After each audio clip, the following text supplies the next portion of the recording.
that you're powerful when your name is called.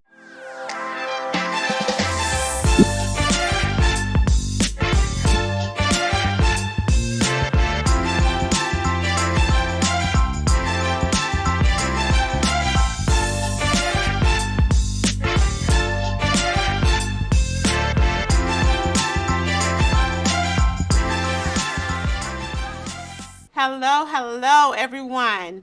Thank you so much for tuning in to the Reclaiming My Life show. Look, this year has been super, super blessed. This is the last show of this season. Look, Reclaiming My Life will return on January the 25th, 2026. So I want to take this time to just highlight some of the past guests from this season. It has been incredible. And I also want to remind you all what Reclaiming My Life is about. It is about the challenges and the trauma we experience in life, how we overcome and reclaim our lives. Look, and the guests, they have truly, truly shown up. They have expressed, what God has done, how He has turned it around for them. They have given others hope, motivated others, and inspired even more to come on the Reclaiming My Life show to tell their testimonies. So God is so, so good. And look, we're getting ready now. This is a perfect opportunity for you all to get your commercials in. So if you're interested in purchasing a commercial, or if you would like to be a guest on the show, you can contact me at hello@claudiamassey.com. So look, let's get into it, y'all, and just look how incredible this season has been. Do y'all recall? And I'm just going to name a few of the guests, and then I'm going to leave it there and let y'all enjoy. But Miss Butter B. Rocka, she came here with her Thankful album, y'all. Her Thankful album with her latest single. And then we had my artist, Pastor Teddy Cross. He came and he talked about how he was on crack cocaine years ago, but he didn't go to rehab. He went to Nehab, and today he is Mo Blessed. Come on now, y'all. That's his latest single, too. Mo Blessed. We had my good, good friend Ursula Jones on here, and we talked about those unhealthy friendships. A lot of times, we just look at a relationship we're in with a man or a woman, and we talk about, oh, I'm in an unhealthy relationship or an unhealthy marriage. But y'all got some unhealthy friendships y'all need to address as well. Look, Chef Phil, and Chef Craig, they showed up, y'all. Look, we did some things a little different this time on Reclaiming My Life. I had some chefs come in. They whipped it up and prepared some foods, and we was able to taste it. But let me tell you, next season, I'm going to put on my apron, and I'm going to get into it with them. And then we had Little Miss Amaria J. Little Miss, look, she's the youngest radio host in the United States, and she's also a Little Miss entrepreneur. I truly, truly enjoyed her, y'all. That's my little niecey poo. I've claimed her now. She's mine. And then we had Mr. Nico Flowers right here from Praise in Atlanta. He came on and talked about My Hurt, Your Heal. Nico shared how he was molested as a child, but he knows today that his hurt is going to be healing for many, many people. And I believe that, and especially for men. So I truly thank Nico for coming on and sharing that beautiful, beautiful testimony. And some may say beautiful. Yes, joy comes in the morning. Y'all will get it. Y'all will get it. Then we had Kiki Lauderdale, y'all. I tell you, she came a very mighty long way to be on the Reclaiming My Life show, and she talked about domestic violence and how you can't hear hummingbirds. Her book, that's the name of her book, I Can't Hear Hummingbirds, or either it's You Can't Hear Hummingbirds. Y'all, it takes a lot for me to remember every guest, but that's just how important and how special they are to me. And then, of course, y'all, my husband, we talked about love and marriage and keeping it spicy, and the Holy Wiz show, which is right here on the network. And then just a couple of more, y'all. I have to mention Peter and Christina Edwards came all the way from Canada. And let me tell you, when she said that it was my show, Reclaiming My Life, that brought her joy and will help her restore her joy. Y'all don't know how big of a blessing that was for me to hear, to know that, what I'm doing is purposeful. So I thank God for that. So at this time, y'all, sit back, relax, and enjoy these final incredible moments of this season of Reclaiming My Life. Y'all be blessed. I love y'all and see you on January the 25th, 2026. My mother is one of the strongest people I know. It wasn't necessarily because she was in love, but really again, she's looking for a way to escape the abuse. We unfortunately became homeless. The doctor said we both almost died. So I suffered. I suffered in silence. From there on, she became my momager. We started traveling all over the world. And nearly 8 years later, I'm sitting here as my mom's business partner. Then we started something called Quartet Unstoppable. If she says she's going to do it, she does it. It seems like everything you touch turns to gold. Everybody that was raised around her is doing good in life. I began to really admire and respect her. I was instantly motivated. I'm talking about a full-blown production, lights, camera, action. I'm so thankful that Claudia and I crossed paths. Claudia always go over and beyond. But for someone who's been hurt so much, she only wants to help you. My mom always finds a way to count everything joy.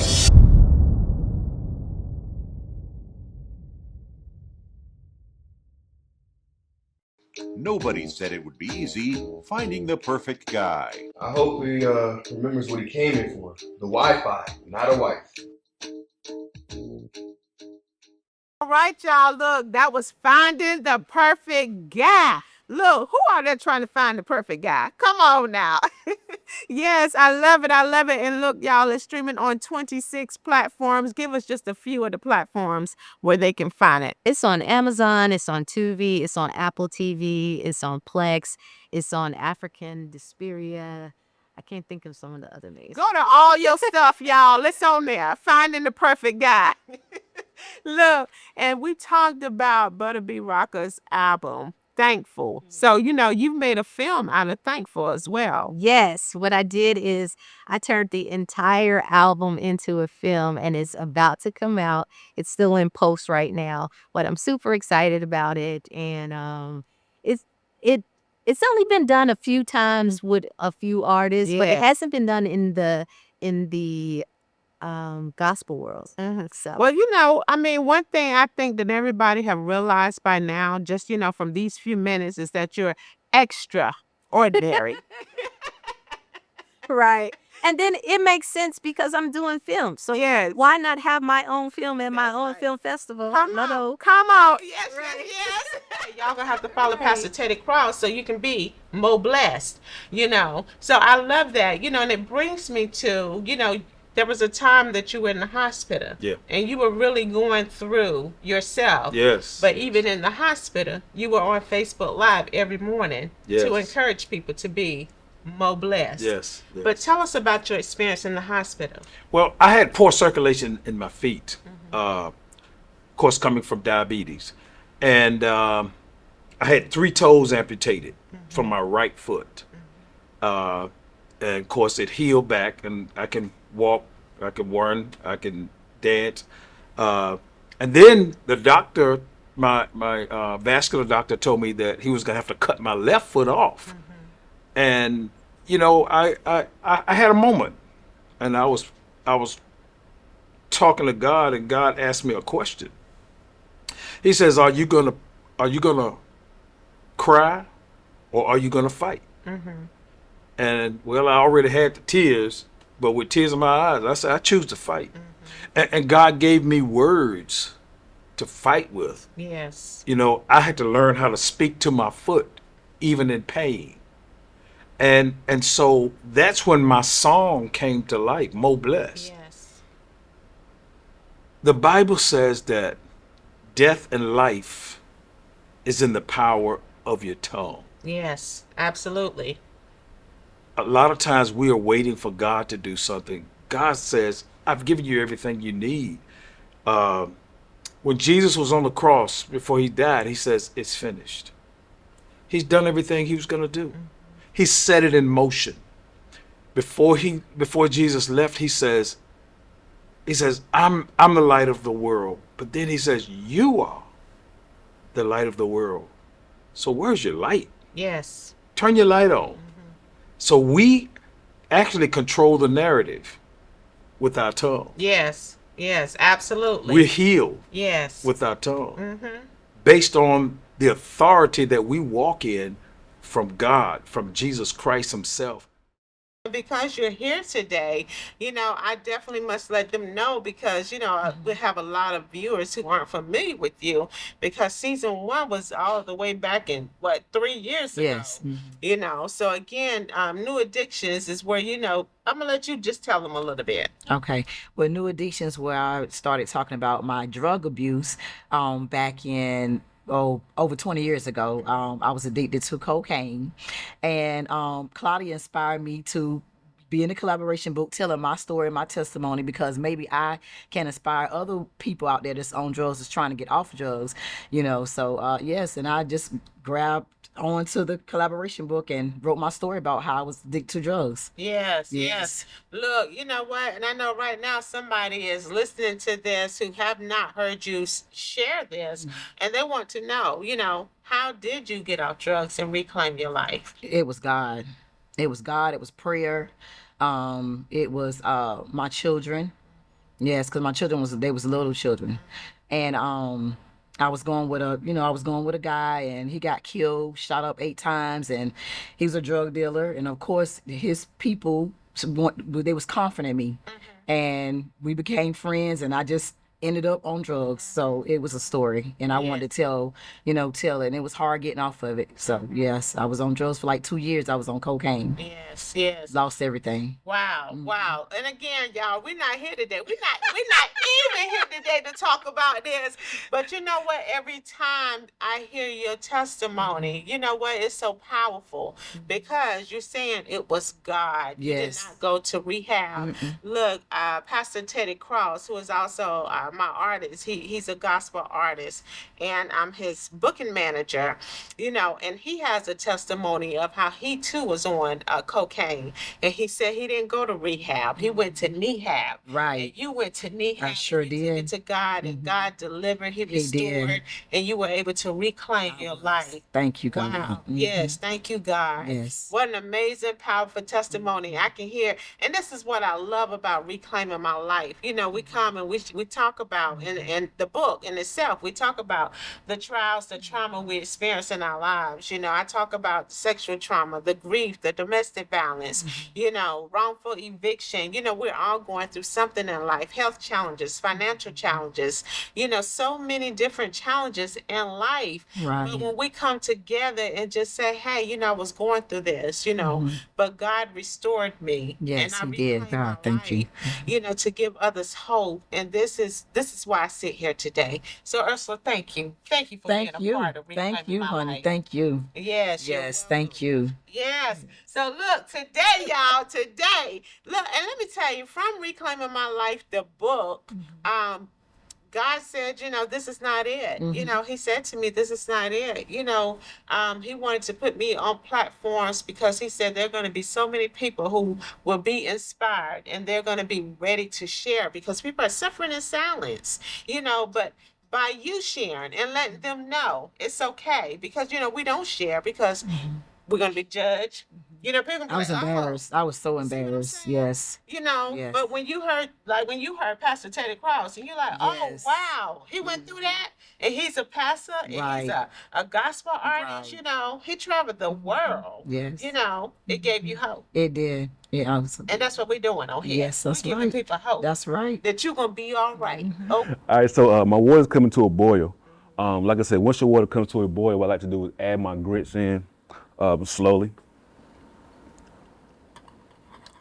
because also to keep you from getting popped. A lot of people know when you're cooking grits, grits like to pop you. So I like to whisk in my grits. And see, when I add them in, I lower the heat down some too. That also keep you from getting popped when you're cooking them. And I like, I know some people, well for me, I like my grits to be creamy, no lumps in it. Cause once you start getting them lumps in it, for me it takes away from it. Right, And we right. can't do that. I'm not. Okay, that's why he's my chef. I'm not having that. We're gonna have some creamy grits. Yeah. Well, you know what? While the grits are getting ready, let's take a quick look at this video of Chef Phil preparing a meal. What's up, what's Chef Phil? Welcome to the Chef Phil Experience.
Right, all right. Look, y'all, he is amazing. Just simply amazing. Right. So now I'm gonna add my butter in, which is like 3 tablespoons of butter. And I'm gonna add some more seasoning to it, which is just salt and pepper. That's all I do while it's still cooking.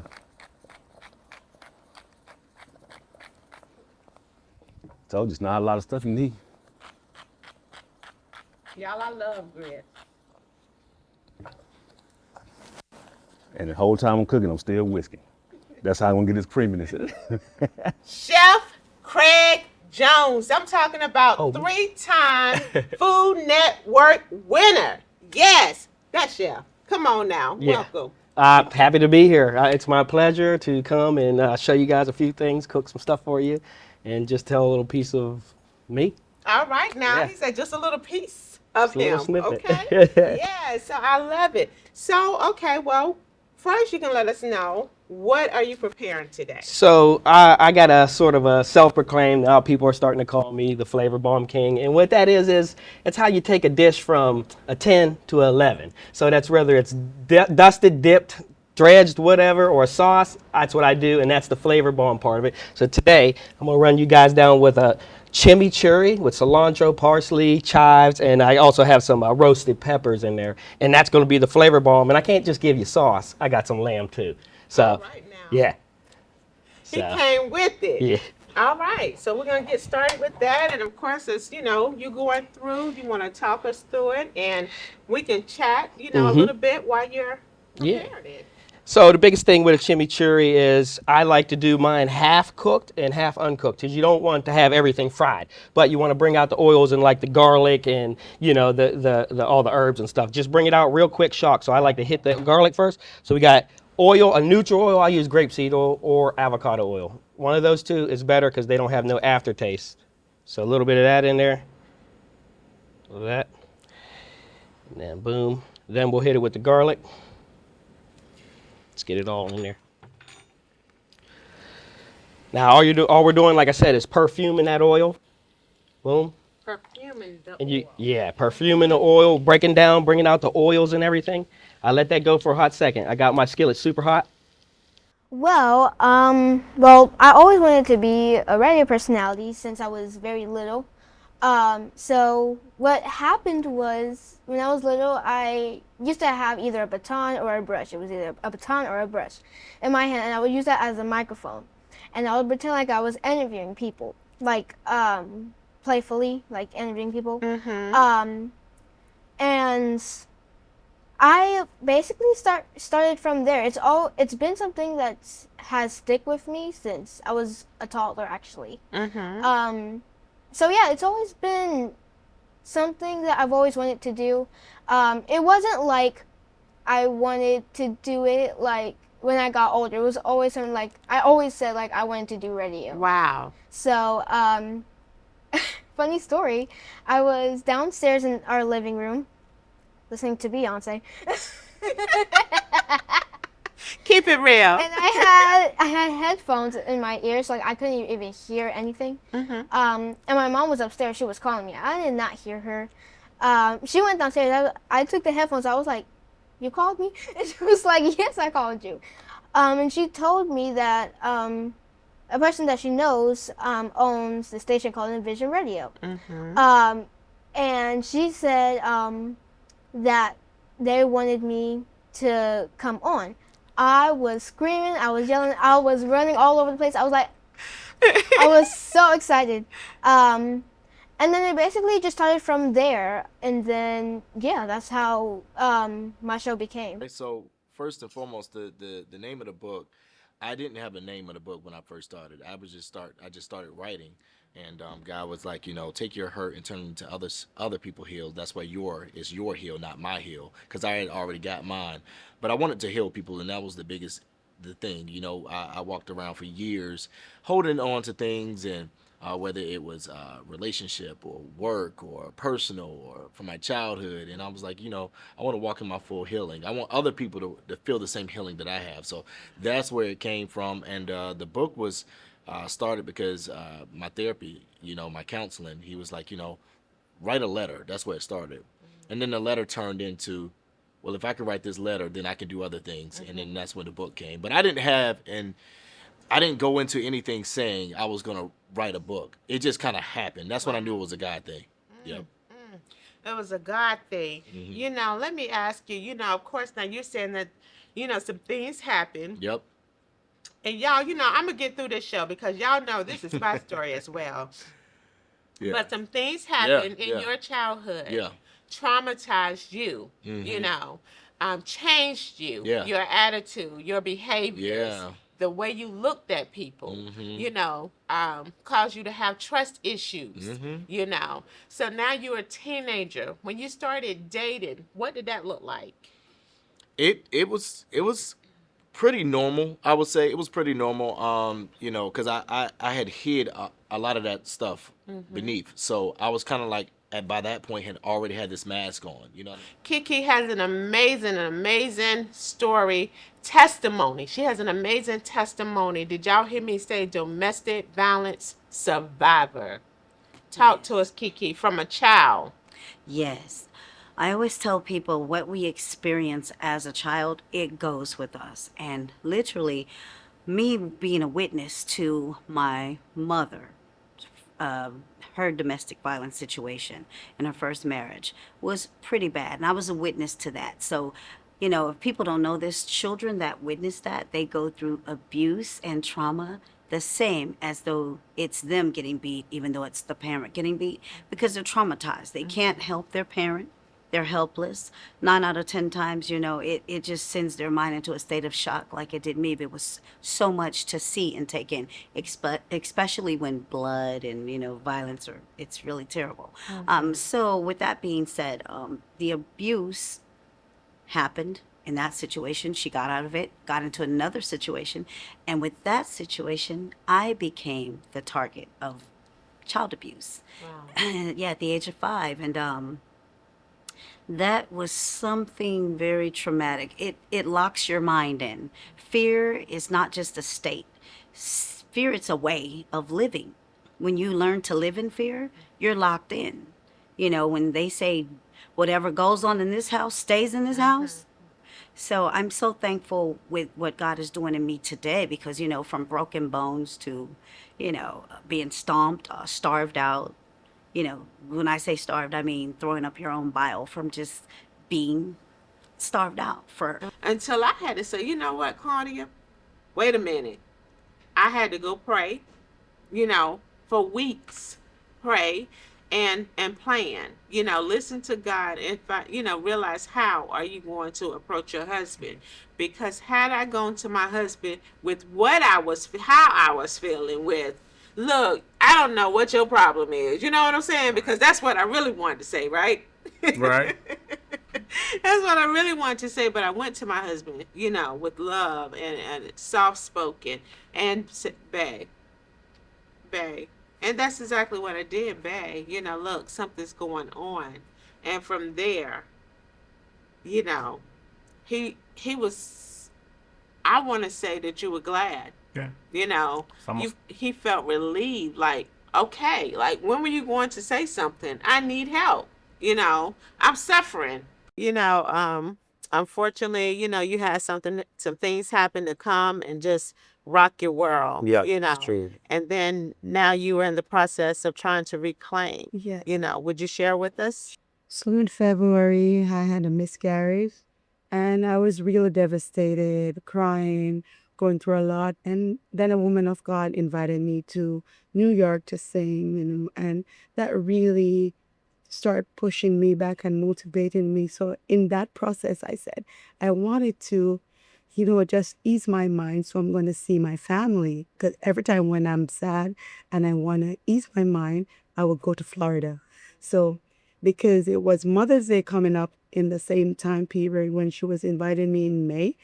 So I said to my husband, I'm going to go to Florida for Mother's Day, and I called my brother and my sisters, and we were planning because we haven't seen our mom, like for Mother's Day for 30 years. We've seen her, but we haven't celebrated together with all their kids. So at that time, it was a big thing for us. A day before I should travel, I was on the phone with my sister praying, and then I heard my other sister came to tell her a news, but I didn't hear what it was, but I just could hear my sister saying, "No, God, please." So from the cry, I knew it was something bad. And I was just waiting. I hung up the phone. I was just screaming, crying, and say, God, I can't hear bad news.